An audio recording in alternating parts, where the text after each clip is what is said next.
You ask Tiger to solve. This deals with linear equations with one unknown. The final result is a equals -7. Let's solve it step by step. Group all constants on the right side of the equation. Subtract 28 from both sides. Simplify the arithmetic.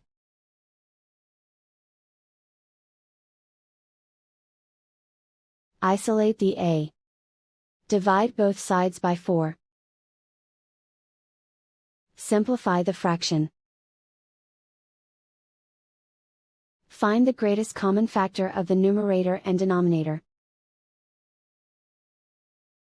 Factor out and cancel the greatest common factor.